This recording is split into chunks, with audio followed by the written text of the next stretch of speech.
Don't forget, later on we're asking, is it wrong to feed foxes? Plenty of people are doing it. Are you one of them? We also want your thoughts on whether kissing someone else counts as cheating. Or do you think a drunken kiss means nothing much at all and isn't really all that bad? Now we're going to ask if you back spot checks on people who are currently receiving sickness benefits. You might be one of them. 0207 862 2222, that's the number. Under plans set to be unveiled this week, the government will reportedly toughen scrutiny of claimants, boosting follow-up checks of their condition after their initial work capability assessment. These re-evaluations are typically scheduled every 6 months or every 3 years, depending on the severity of the person's illness. But they got much less during the pandemic, and fewer than 5% of the 4.2 million people claiming health-related benefits may have had any spot checks at all. So spending on sickness benefits is projected to rise to £70 billion by the end of the decade. Do you think that there should be spot checks on those receiving them and that they should be more frequent? Looking forward to hearing from you on this one. Let's start with you, Albie. I mean, the costs are going up frighteningly, aren't they? We know that COVID has had a huge impact on people's mental health, also people's physical health. Do you think spot checks should be implemented and they should be much more frequent? Yes, they should be a lot more frequent. In 2019, before the pandemic, before a lot of these changes in policy were made, there was something like 677,000 of these repeat assessment or spot checks, as we're calling them today. And then following that number, in 2022, the number collapsed to just 66,000, almost 10 times smaller than in 2019. And now we're wondering why all of a sudden there are more people claiming benefits. We had a system, actually, that worked quite well before the pandemic. The benefits bill was growing, but not as fast as it's projected to grow now.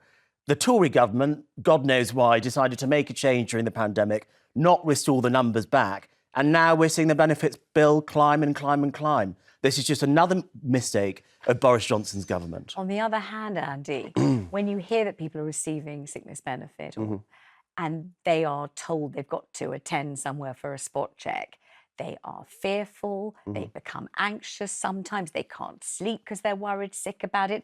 Lots of people say it's demeaning, it's humiliating. You know, they're asked really intimate questions like, can you get yourself to the lavatory? Can you bath yourself? How do you put a bra on? Really kind of intimate personal things. And they feel A, very, very anxious and worried about it, but B, violated by it. They feel as if they've been subjected to some kind of interrogation that most other people would never have to suffer. So you do hear about a real level of proper kind of suffering involved in these spot checks, which doesn't mean they shouldn't take place, I suppose, or does it? Yes, a chill will have gone down the spine for many people when they've heard this announcement. I mean, I think we're not talking about people with the most serious health complaints who have visible health issues. From what I can tell, we're talking mainly about people who might have invisible health issues, so severe stress and serious problems with panic attacks and anxiety and things like that. We were warned during the COVID lockdowns, whatever you think about the lockdowns and how necessary they were, we were warned of a tsunami of mental health issues afterwards. And that is exactly what we are seeing now, particularly amongst the younger cohort of people. And I think it's very tempting for people to say, oh, they're work shy, they don't want to work. My experience of young people is that they desperately do want to work. I think we have a broader societal issue here where people are being kept in education far longer than they need to be.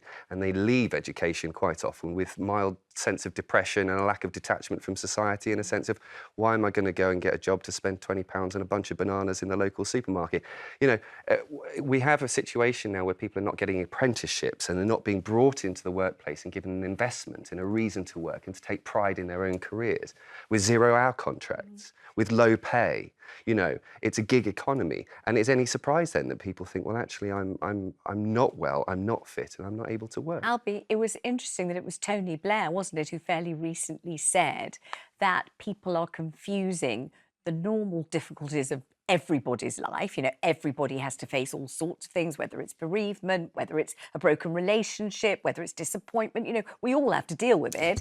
And he said they're being sort of inflated to become mental health issues, which incapacitate you and mean you can't go to work, when actually they're just part of the normal humdrum misery of everybody's life. You've got to get through them and you've got to carry on working through them. And Tony Blair was right to say that. It's not something I would normally say. Tony Blair was absolutely right. Look, I have a lot of sympathy for people that have serious mental health conditions. I have a mental health condition myself. There are times where I haven't been able to work because the symptoms have been so severe. I think that's very different to this epidemic of medicalising the normal throes of life and calling anyone that feels upset about something depressed and anyone who feels worried about something anxious, medicalising them, putting them on a medical pathway and saying, OK, well, you don't have to work. That's very different to having quite an acute mental health episode. And we've got to get real.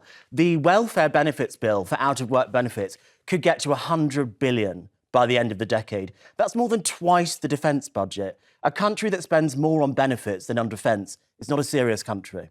All right, don't go anywhere at all because we're going to be taking your calls on this after the break. And we can speak to Vincent in Northamptonshire about this right now. Hi, Vincent. Thanks so much for calling. What's your take on this one?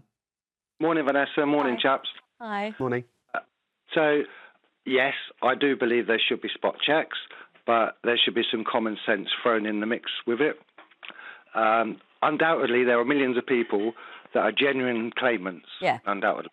But amongst them, there will be ingenuine claimants, and they're the ones that need sorting out. Spot checks, so they have lots of tools at their disposal, such as medical records and so forth.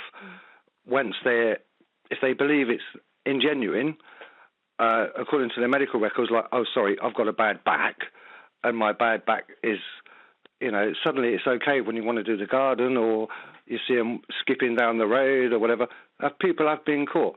So, yeah, unless you've got something to hide, a spot check really shouldn't be a problem. Vincent, don't you think, Vincent, though, if you are someone determined to fool people, you'll come in and your back will be absolutely agonising and you won't be able to stand up, you won't be able to sit down, you won't forget to act at the spot check. If you're acting all the time and pretending, won't you just act up a storm at the spot check and convince them that you are utterly incapable of going to work? You're not going to blow it on the day, are you?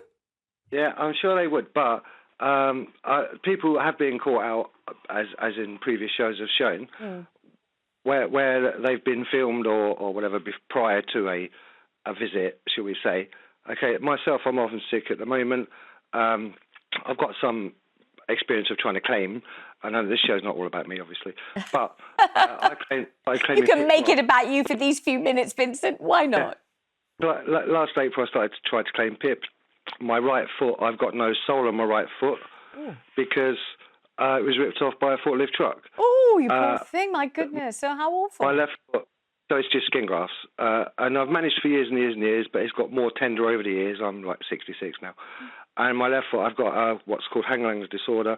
There's a bone sticks in my tendon. So I do have a problem walking, and I provided evidence, my medical records and so on, and I was turned down. Really? So, wow. And that's not going to heal itself. It's never going to heal itself. It's something that's always going to happen and going to get worse rather than better. So even though you could be genuine, and I have sciatica, which is caused by this hang language disorder in my left, the sciatica stems from that. Yeah. But I do work. I'm only off at the moment because I've had stents fitted. Well, Vincent, you've got it all going on. I mean, I don't mind about making the show about you. You really are going through it. I go back to work end of March. I have no intention of just sitting on my backside. I wish you better. I really do. I really hope that, the speediest recovery you can possibly make, you do make. And thank you very much indeed for calling. Really appreciate it. Thank you. Let's talk to Julie in Derbyshire about this one. Hi, Julie. Thanks for ringing. Hiya. How are you all? We're all fine, thank you, at the moment, I think. We're all at work, at any rate. Tell me about these spot checks. What do you think about them? I find it a bit insulting, to be honest.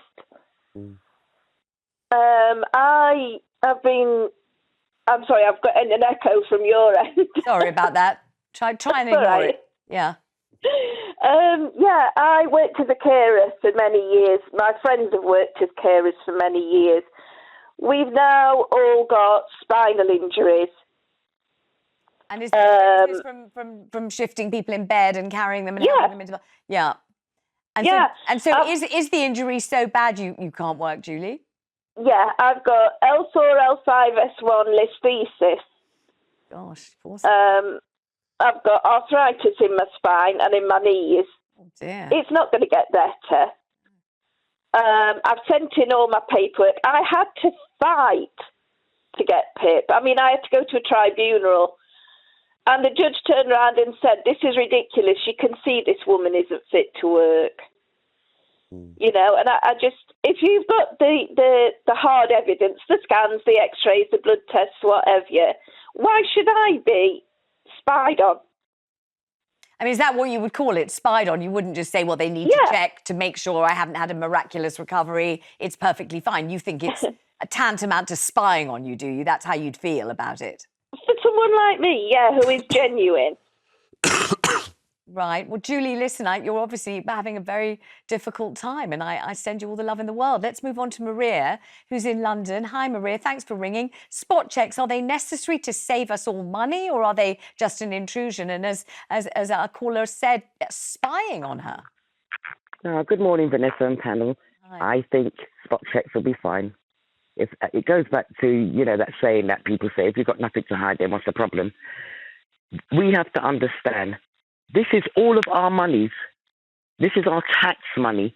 And when we're sitting here working hard or whatever and going out to work and got kids to raise and all that, and we've got money going out to people who don't deserve it and they're not entitled to it, right? Because what?